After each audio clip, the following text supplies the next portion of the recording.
नमस्कार। नूतन दीक्षित की कहानियाँ चैनल पर आपका स्वागत है। मैं नूतन दीक्षित आज सुना रही हूँ मुंशी प्रेमचंद की लिखी कहानी विद्रोही। आज 10 साल से जब्त कर रहा हूँ। अपने इस नन्हे से हृदय में अग्नि का दहकता हुआ कुंड छिपाए बैठा हूँ। संसार में कहीं शांति होगी, कहीं सैर तमाशे होंगे, कहीं मनोरंजन की वस्तुएं होंगी। मेरे लिए तो अब यही अग्नि राशि हैं और कुछ नहीं। जीवन की सारी अभिलाषाएं इसी में जलकर राख हो गई। किससे अपना मनोव्यथा कहूं? फायदा ही क्या?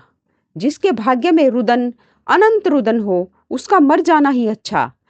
मैंने पहली बार तारा को उस वक्त देखा जब मेरी उम्र 10 साल की थी। मेरे पिता आगरे के एक अच्छे डॉक्टर थे।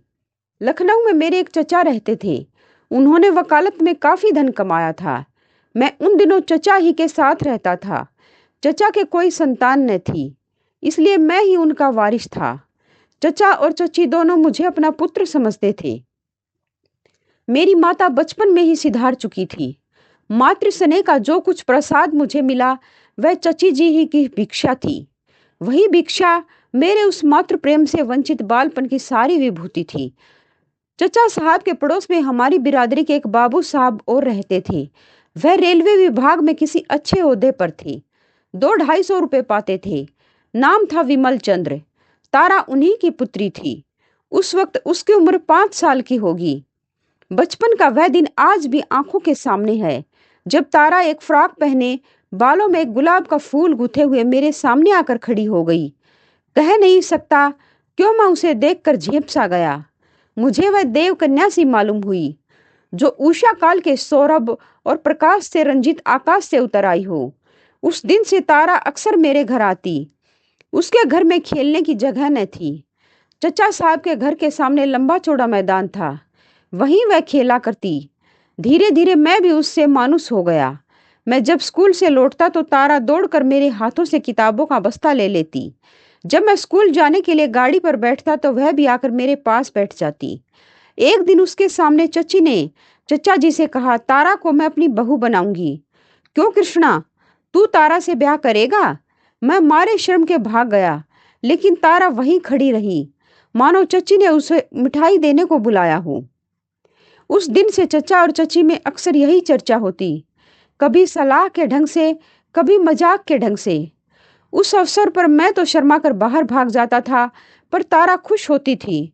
दोनों परिवारों में इतना घराव था कि इस संबंध का हो जाना कोई असाधारण बात न थी। तारा के माता पिता को तो इसका पूरा विश्वास था कि तारा से मेरा विवाह होगा। मैं जब उनके घर जाता तो मेरी बड़ी आवभगत होती। तारा की माँ उसे मेरे साथ छोड़कर किसी बहाने से टल जाती थी। किसी को अब इसमें शक न था कि तारा ही मेरी हरदेश्वरी होगी। एक दिन उस सरला ने मिट्टी का एक घरौंदा बनाया। मेरे मकान के सामने नीम का पेड़ था। उसी की छांव में वह घरौंदा तैयार हुआ। उसमें कई जरा जरा से कमरे थे, कई मिट्टी के बर्तन, एक नन्ही सी चारपाई थी। मैंने जाकर देखा तो तारा घरौंदा बनाने में तन्मय हो रही थी। मुझे देखते ही दौड़कर मेरे पास आई और बोली, कृष्णा चलो हमारा घर देखो, मैंने अभी बनाया है। घरौंदा देखा तो हंसकर बोला, इसमें कौन रहेगा तारा? तारा ने ऐसा मुंह बनाया मानो यह व्यर्थ का प्रश्न था। बोली, क्यों, हम और तुम कहाँ रहेंगे? जब हमारा तुम्हारा विवाह हो जाएगा तो हम लोग इसी घर में आकर रहेंगे। वह देखो तुम्हारी बैठक है, तुम यहीं बैठकर पढ़ोगे। दूसरा कमरा मेरा है, इसमें बैठकर मैं गुड़िया खेलूंगी। मैंने हंसी करके कहा, क्यों, क्या मैं सारी उम्र पढ़ता ही रहूंगा और तुम हमेशा गुड़िया ही खेलती रहोगी? तारा ने मेरी तरफ इस ढंग से देखा जैसे मेरी बात नहीं समझी। पगली जानती थी कि जिंदगी खेलने और हंसने ही के लिए है। यह न जानती थी कि एक दिन हवा का एक झोंका आएगा और इस घरौंदे को उड़ा ले जाएगा, और इसी के साथ हम दोनों भी कहीं से कहीं जा उड़ेंगे। इसके बाद मैं पिताजी के पास चला आया और कई साल पढ़ता रहा। लखनऊ की जलवायु मेरे अनुकूल न थी, या पिताजी ने मुझे अपने पास रखने के लिए बहाना किया था, मैं निश्चय नहीं कह सकता। इंटरमीडिएट तक मैं आगरे में ही पढ़ा, लेकिन चचा साहब के दर्शनों के लिए बराबर जाता रहता था। हर एक तातिल में लखनऊ अवश्य जाता, और गर्मी की छुट्टी तो पूरी लखनऊ ही में कटती थी। एक छुट्टी गुजरते ही दूसरी छुट्टी आने के दिन गिने जाने लगते थे। अगर मुझे एक दिन की भी देर हो जाती तो तारा का पत्र आ पहुंचता। बचपन के उस सरल प्रेम में अब जवानी का उत्साह और उन्माद था। वे प्यारे दिन क्या भूल सकते हैं? वही मधुर स्मृतियां अब इस जीवन का सर्वस्व हैं। हम दोनों रात को जब सबकी नजरें बचाकर मिलते थे और हवाई किले बनाते थे, इससे कोई यह न समझे कि हमारे मन में पाप था। कदापि नहीं। हमारे बीच में एक भी ऐसा शब्द, एक भी ऐसा संकेत न आने पाता जो हम दूसरों के सामने न कर सकते, जो उचित सीमा के बाहर होते। यह केवल वह संकोच था जो इस अवस्था में हुआ करता है। शादी हो जाने के बाद भी तो कुछ दिनों तक स्त्री और पुरुष बड़ों के सामने बातें करते लजाते हैं। हाँ, जो अंग्रेजी सभ्यता के उपासक हैं उनकी बात मैं नहीं चलाता। वे तो बड़ों के सामने आलिंगन और चुंबन तक करते हैं। हमारी मुलाकातें दोस्तों की मुलाकातें होती थी। कभी ताश की बाजी, कभी साहित्य की चर्चा, कभी स्वदेश सेवा के मंसूबे बनते, कभी संसार यात्रा की। क्या कहूँ, तारा का हृदय कितना पवित्र था। अब मुझे ज्ञात हुआ कि स्त्री कैसे पुरुष पर नियंत्रण कर सकती है, कुलसित को कैसे पवित्र बना सकती है। एक दूसरे से बातें करने में, एक दूसरे के सामने बैठे रहने में हमें असीम आनंद आता था। फिर प्रेम की बातों की जरूरत वहाँ होती है जहाँ अपने अखंड अनुराग, अपनी अतुल निष्ठा, अपने पूर्ण आत्मसमर्पण का विश्वास दिलाना होता है। हमारा संबंध तो स्थिर हो चुका था, केवल रस्में बाकी थी। वह मुझे अपना पति समझती थी, मैं उसे अपनी पत्नी समझता था। ठाकुर जी का भोग लगाने के पहले थाल के पदार्थों में कौन हाथ लगा सकता है। हम दोनों में कभी कभी लड़ाई भी होती थी और कई कई दिनों तक बातचीत की नौबत न आती, लेकिन ज्यादती कोई करे, मनाना उसी को पड़ता था। मैं जरा सी बात पर तिनक जाता था। वह हंसमुख थी, बहुत ही सहनशील, लेकिन उसके साथ ही मानिनी भी परले सिरे की। मुझे खिलाकर भी खुद न खाती, मुझे हंसाकर भी खुद न हंसती। इंटरमीडिएट पास होते ही मुझे फौज में एक जगह मिल गई। उस विभाग के अफसरों में पिताजी का बड़ा मान था। मैं सार्जेंट हो गया और सौभाग्य से लखनऊ ही में मेरी नियुक्ति हुई। मुंह मांगी मुराद पूरी हुई, मगर विधिवाम कुछ और ही षड्यंत्र रच रहा था। मैं तो इस ख्याल में मगन था कि कुछ दिनों में तारा मेरी होगी। उधर एक दूसरा ही गुल खिल गया। शहर के एक नामी रईस ने चचा जी से मेरे विवाह की बात छेड़ दी और 8,000 रुपये दहेज का वचन दिया। चाचा जी के मुंह से लार टपक पड़ी। सोचा, यह आशातीत रकम मिलती है, इसे क्यों छोड़ूं। विमल बाबू की कन्या का विवाह कहीं न कहीं हो ही जाएगा। उन्हें सोचकर जवाब देने का वादा करके विदा किया और विमल बाबू को बुलाकर बोले, आज चौधरी साहब कृष्णा की शादी की बातचीत करने आए थे। आप तो उन्हें जानते होंगे, अच्छे रईस हैं, 8,000 रुपया दे रहे हैं। मैंने कह दिया है, सोच कर जवाब दूंगा। आपकी क्या राय है, यह शादी मंजूर कर लूं? विमल बाबू ने चकित होकर कहा, यह आप क्या फरमाते हैं? कृष्णा की शादी तो तारा से ठीक हो चुकी है न? चचा साहब ने अनजान बनकर कहा, यह तो मुझे आज मालूम हो रहा है। किसने ठीक की है यह शादी? आपसे तो मुझसे इस विषय में कोई भी बातचीत नहीं हुई। विमल बाबू जरा गर्म होकर बोले, जो बात आज 10-12 साल से सुनता हूँ, क्या उसकी तस्दीक भी करनी चाहिए थी? मैं तो इसे तय समझे बैठा हूँ। मैं ही क्या, सारा मोहल्ला तय समझ रहा है। चचा साहब ने बदनामी के भय से जरा दबकर कहा, भाई साहब, हक तो यह है कि मैं जब कभी संबंध की चर्चा करता था दिलगी के तौर पर, लेकिन खैर, मैं आपको निराश नहीं करना चाहता। आप मेरे पुराने मित्र हैं। मैं आपके साथ सब तरह की रियायत करने को तैयार हूँ। मुझे 8,000 मिल रहे हैं, आप मुझे 7,000 दीजिए, 6,000 ही दीजिए। विमल बाबू ने उदासीन भाव से कहा, आप मुझसे मजाक कर रहे हैं या सचमुच दहेज मांग रहे हैं? मुझे यकीन नहीं आता। चचा साहब ने माथा सिकोड़कर कहा, इसमें मजाक की तो कोई बात नहीं। मैं आपके सामने चौधरी से बातें कर सकता हूँ। विमल बाबू, आपने तो यह नया प्रश्न छेड़ दिया। मुझे तो स्वप्न में भी गुमान न था कि हमारे और आपके बीच में प्रश्न खड़ा होगा। ईश्वर ने आपको बहुत कुछ दिया है। 10-5 हजार में आपका कुछ न बनेगा। हाँ, यह रकम मेरी सामर्थ्य से बाहर है। मैं तो आपसे दया ही की भिक्षा मांग सकता हूँ। आज 10-12 साल से हम कृष्णा को अपना दामाद समझते आ रहे हैं। आपकी बातों से भी कई बार इसकी तस्दीक हो चुकी है। कृष्णा और तारा में जो प्रेम है वह आपसे छिपा नहीं है। ईश्वर के लिए थोड़े से रुपयों के वास्ते कई जनों का खून न कीजिए। चचा साहब ने धृष्टता से कहा, विमल बाबू, मुझे खेद है कि मैं इस विषय में और नहीं दब सकता। विमल बाबू जरा तेज होकर बोले, आप मेरा गला घोंट रहे हैं। चचा, आपको मेरा एहसान मानना चाहिए कि इतनी रियायत मैं कर रहा हूँ।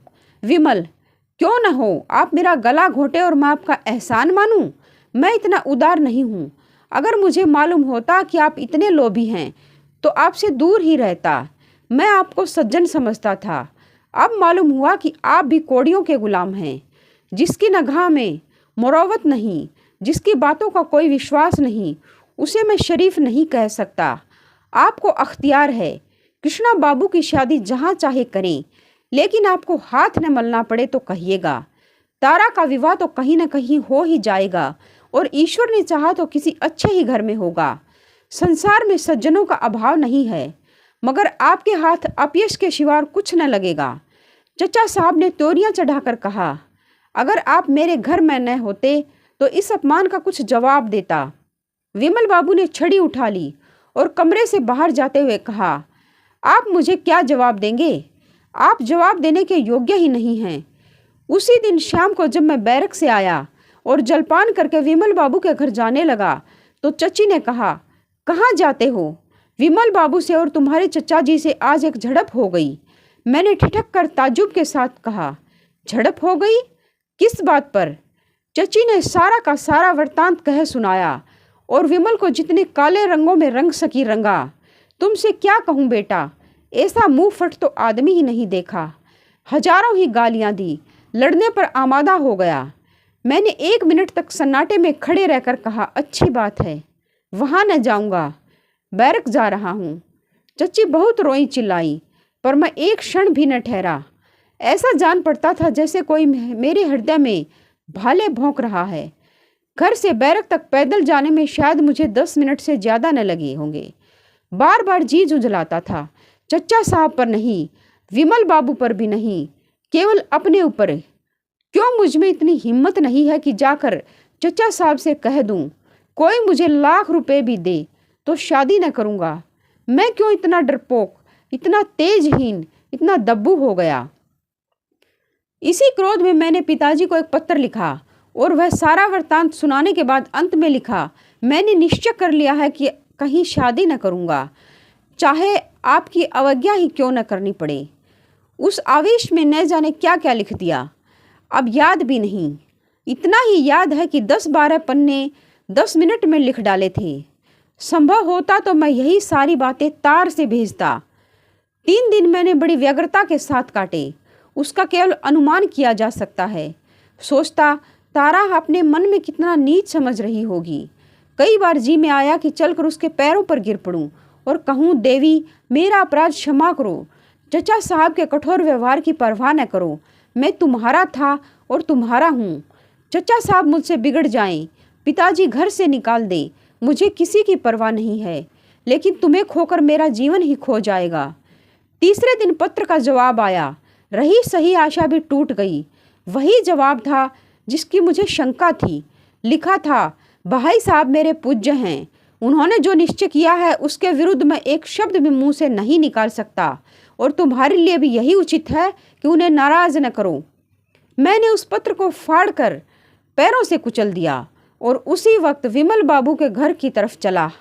आह, उस वक्त अगर मेरा कोई रास्ता रोक लेता, मुझे धमकाता कि उधर मत जाओ, तो मैं विमल बाबू के पास जाकर ही दम लेता और आज मेरा जीवन कुछ और ही होता। पर वहाँ मना करने वाला कौन बैठा था? कुछ दूर चलकर हिम्मत हार बैठा, लौट पड़ा। कह नहीं सकता क्या सोचकर लौटा। चचा साहब की अप्रसन्नता का मुझे रत्ती भर भी भय न था। उनकी अब मेरे दिल में जरा भी इज्जत न थी। मैं उनकी सारी संपत्ति को ठुकरा देने को तैयार था। पिताजी के नाराज होने जाने का भी डर न था। संकोच केवल यह था, कौन मुँह लेकर जाऊं? आखिर मैं उन्हीं चचा का भतीजा तो हूँ। विमल बाबू मुझसे मुखातिब न हुए या जाते जाते ही दुदकार दिया तो मेरे लिए डूब मरने के सिवा और क्या रह जाएगा।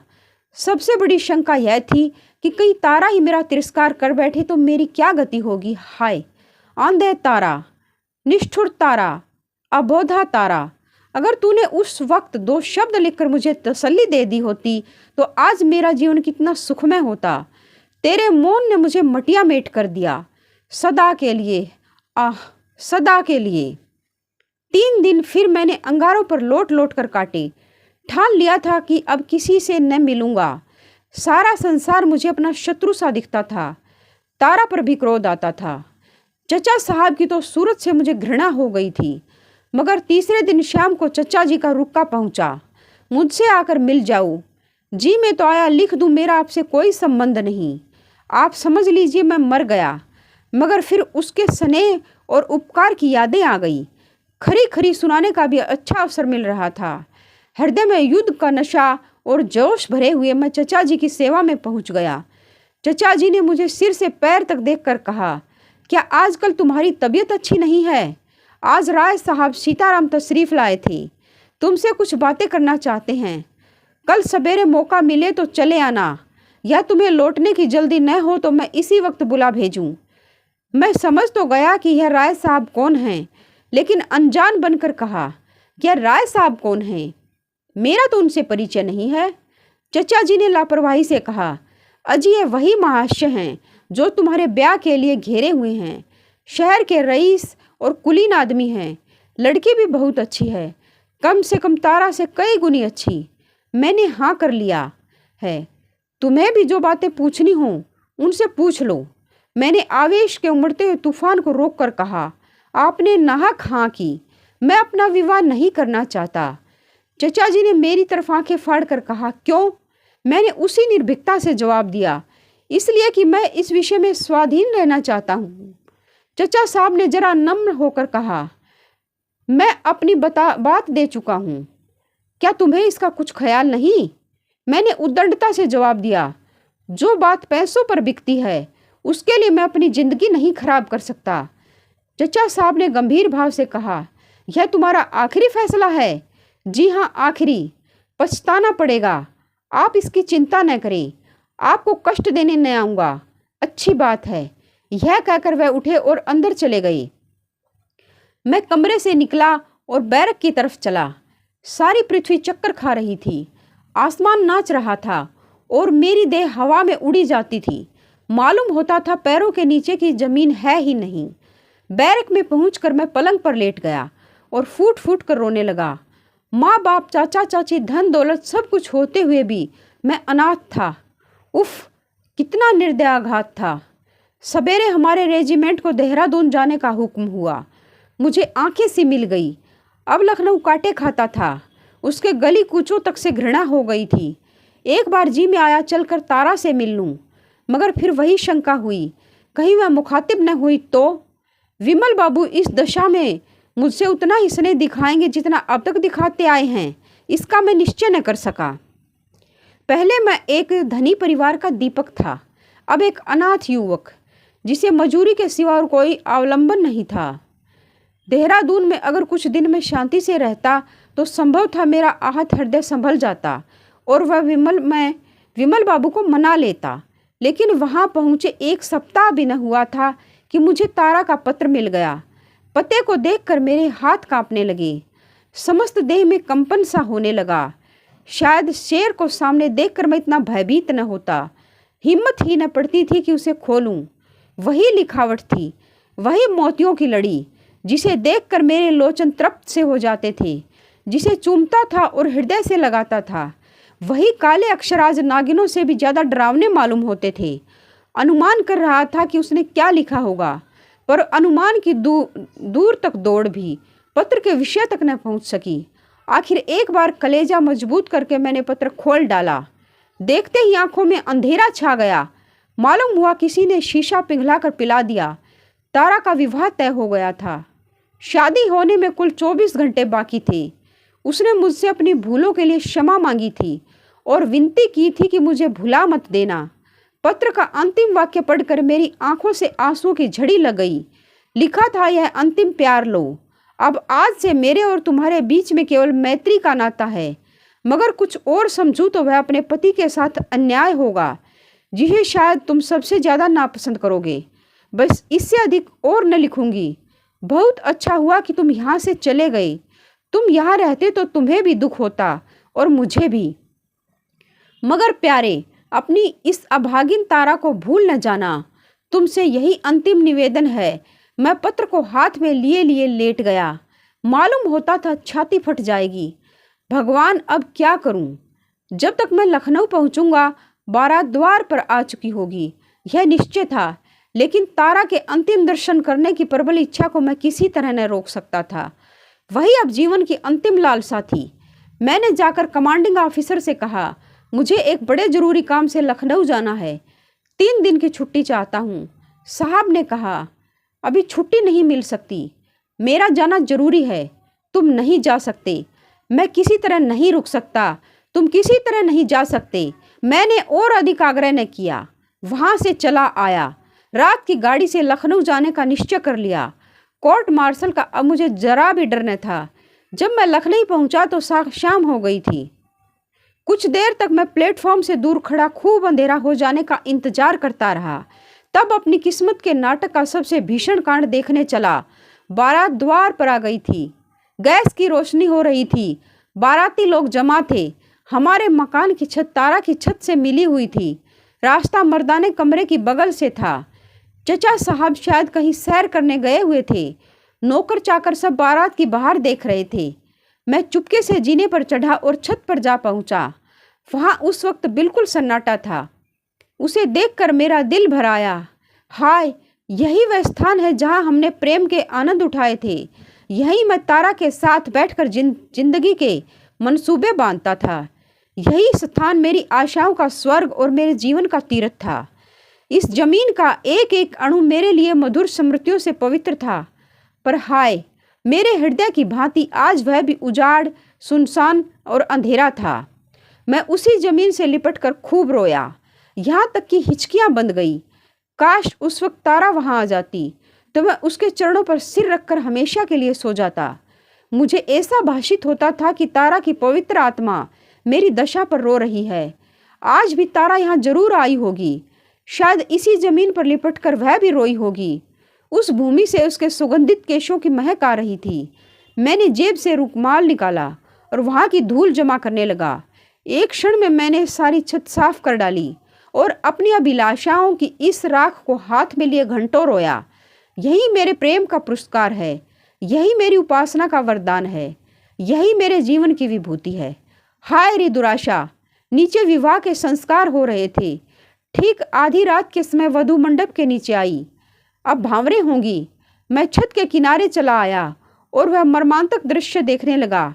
बस यही मालूम हो रहा था क्योंकि कोई हृदय के टुकड़े किए डालता है। आश्चर्य है मेरी छाती क्यों न फट गई, मेरी आंखें क्यों न निकल पड़ी। वह मंडप मेरे लिए एक चिता थी जिसमें वह सब कुछ जिस पर मेरे जीवन का आधार था जला जा रहा था। भावरें समाप्त हो गई तो मैं कोठे से उतरा। अब क्या बाकी था? चिता की राख भी जलमग्न हो चुकी थी। दिल को थामे वेदना से तड़पता हुआ जीने के द्वार तक आया, मगर द्वार बाहर से बंद था। अब क्या हो? उल्टे पांव लौटा। अब तारा के आंगन से होकर जाने के सिवा दूसरा रास्ता न था। मैंने सोचा, इस झमघट में मुझे कौन पहचानता है, निकल जाऊंगा। लेकिन जो ही आंगन में पहुंचा, तारा की माताजी की निगाह पड़ गई। चौंक कर बोली, कौन? कृष्णा बाबू, तुम कब आए? आओ मेरे कमरे में आओ। तुम्हारे चचा साहब के भय से हमने तुम्हें न्योता नहीं भेजा। तारा प्रातःकाल विदा हो जाएगी। आओ उससे मिल लो। दिन भर से तुम्हारी रट लगा रही है। यह कहते उन्होंने मेरा बाजू पकड़ लिया और मुझे खींचते हुए कमरे में ले गईं। फिर पूछा, अपने घर से होते हुए आए हो न? मैंने कहा, मेरा घर यहाँ कहाँ है? क्यों, तुम्हारे चचा साहब नहीं हैं? हाँ, चचा साहब का घर है। मेरा घर अब कहीं नहीं है। बनने की कभी आशा थी, पर आप लोगों ने वह भी तोड़ दी। हमारा इसमें क्या दोष था भैया? लड़की का ब्याह तो कहीं न कहीं करना था। तुम्हारे चाचा जी ने तो हमें मझधार में छोड़ दिया। भगवान ही ने उबारा। क्या अभी स्टेशन से चले आ रहे हो? तब तो अभी कुछ खाया भी न होगा। हाँ, थोड़ा सा जहर ला कर दीजिए, यही मेरे लिए सबसे अच्छी दवा है। वृद्धा विस्मित होकर मुंह ताकने लगी। मुझे तारा से कितना प्रेम था वह बेचारी क्या जानती थी? मैंने उसी विरक्ति के साथ फिर कहा, जब आप लोगों ने मुझे मार डालने ही का निश्चय कर लिया तो अब देर क्यों करती हैं? आप मेरे साथ ये दगा करेंगी यह मैं न समझता था। खैर जो हुआ अच्छा ही हुआ। चचा और बाप की आंखों से गिरकर मैं शायद आपकी आंखों में भी न जचता। बुढ़िया ने मेरी तरफ शिकायत की नज़रों से देखकर कहा, तुम हमको इतना स्वार्थी समझते हो बेटा? मैंने जले हुए हृदय से कहा, अब तक तो न समझता था, लेकिन परिस्थिति ने ऐसा समझने को मजबूर किया। मेरे खून का प्यासा दुश्मन भी मेरे ऊपर इससे घातक वार न कर सकता। मेरा खून आप ही की गर्दन पर होगा। तुम्हारे चचा जी ने ही तो इनकार कर दिया। आप लोगों ने मुझसे भी कुछ न पूछा, मुझसे भी कुछ कहा, मुझे भी कुछ कहने का अवसर न दिया। आपने तो ऐसी निगाह फेरी जैसे आप दिल से यही चाहती थी। मगर अब आपसे शिकायत क्यों करूं? तारा खुश रही, मेरे लिए यही बहुत है। तो बेटा तुमने भी तो कुछ नहीं लिखा। अगर तुम एक पुर्जा भी लिख देते तो हमें तस्कीन हो जाती। हमें क्या मालूम था कि तुम तारा को इतना प्यार करते हो। हमसे जरूर भूल हुई, मगर उससे बड़ी भूल तुमसे हुई। अब मुझे मालूम हुआ कि तारा क्यों बराबर डाकियों को पूछती रहती थी। अभी कल वह दिन भर डाकिये की राह देखती रही। जब तुम्हारा कोई खत नहीं आया तब वह निराश हो गई। बुला दूं उसे? मिलना चाहते हो? मैंने चारपाई से उठकर कहा, नहीं नहीं, उसे मत बुलाइए। मैं अब उसे नहीं देख सकता। उसे देखकर मैं न जाने क्या कर बैठूं। यह कहता हुआ मैं चल पड़ा। तारा की माँ ने कई बार पुकारा, पर मैंने पीछे फिर कर कभी न देखा। यह है मुझ निराश की कहानी। इसे आज 10 साल गुजर गए। इन 10 सालों में मेरे ऊपर जो कुछ बीती उसे मैं ही जानता हूँ। कई कई दिन मुझे निराहार रहना पड़ा है। फौज से तो उसके तीसरे ही दिन निकाल दिया गया था। अब मारे मारे फिरने के सिवा मुझे कोई काम नहीं। पहले तो काम मिलता ही नहीं, और अगर मिल भी गया तो मैं टिकता नहीं। जिंदगी पहाड़ हो गई है। किसी बात की रुचि नहीं रही। आदमी की सूरत से दूर भागता हूँ। तारा प्रसन्न है। 3-4 साल हुए एक बार मैं उसके घर गया था। उसके स्वामी ने बहुत आग्रह करके बुलाया था। बहुत कस्में दिलाई, मजबूर होकर गया। वह कली अब खिलकर फूल हो गई है। तारा मेरे सामने आई। उसका पति भी बैठा हुआ था। मैं उसकी तरफ ताक न सका। उसने मेरे पैर खींच लिए। मेरे मुंह से एक शब्द भी न निकला। अगर तारा दुखी होती, कष्ट में होती, फटे हाल होती तो मैं उस पर बली हो जाता। पर संपन्न, सरस, विकसित तारा मेरी संवेदना के योग्य न थी। मैं इस कुटिल विचार को न रोक सका।